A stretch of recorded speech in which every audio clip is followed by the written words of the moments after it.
Hi,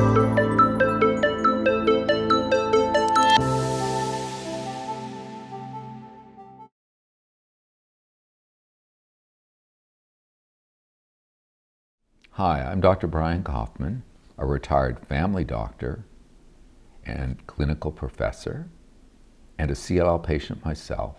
I'm also the co-founder, executive vice president, and chief medical officer of the nonprofit CLL Society.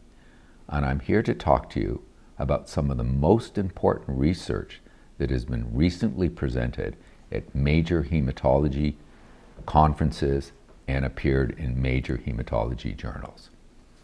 And today I'm going to talk about an article that I entitled, Using uMRD to Guide Venetoclax Duration in CLL.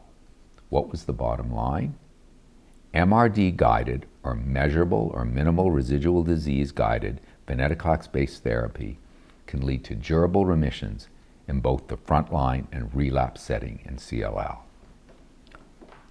Let's look at who performed the research and where it was presented. Leora Boussi led an international group of researchers to present the abstract, whose full title was Using Minimal Residual Disease to Guide Venetoclax Treatment Duration in Patients with Chronic Lymphocytic Leukemia, Interim Results from the Phase 2 VENETOSTOP study. She presented it in Milan, Italy in June 2025 at the European Hematology Association's annual Congress. Let's go into the background. Venetoclax is a well-proven treatment for chronic lymphocytic leukemia, or CLL.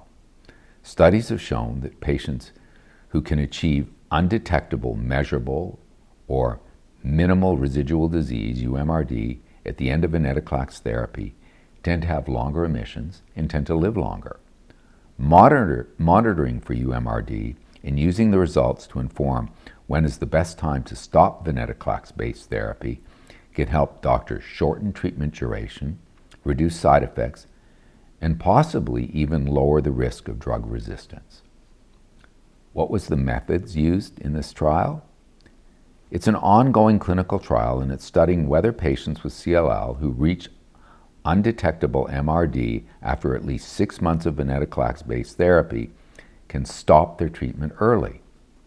A sensitivity of 10 to the minus 5, or 1 CLL cell found in 100,000 cells, was used to define undetectable MRD, measurable residual disease. If patients reach that specified uMRD to the minus 5 criteria, they could stop the venetoclax and then were closely monitored with regular blood tests. The goal was to see how many patients could stay off treatment for at least a year without their disease returning. Patients whose disease did return, who did relapse, could restart the venetoclax. What were the results? Well, let's look at the population that was studied. The median age was 67, a little younger than the average age of a CLL patient, and more were men, 82%. 89% were white, 5% black, and 6 were other or unknown races. The study involved 66 patients whose CLL had reached uMRD levels and stopped venetoclax and entered the monitoring phase off therapy.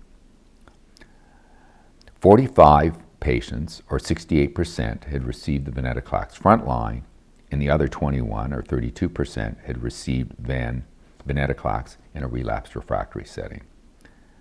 The most commonly used regime, or treatment therapy, was venetoclax plus obinutuzumab in 55 patients, or 83%. Other therapies included monotherapy in 4 patients and venetoclax plus rituximab in 7 patients.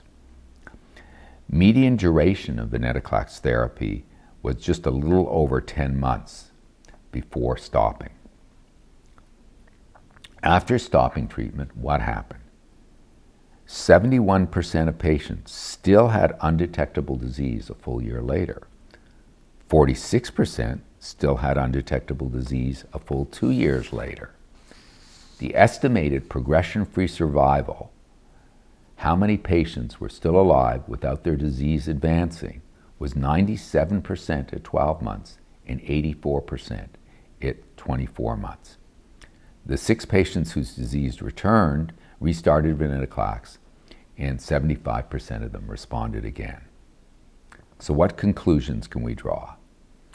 This study is testing if a personalized treatment duration, specifically stopping venetoclax-based therapy relying on MRD results, can help patients safely reduce time on drug, reduce side effects, and avoid overtreatment.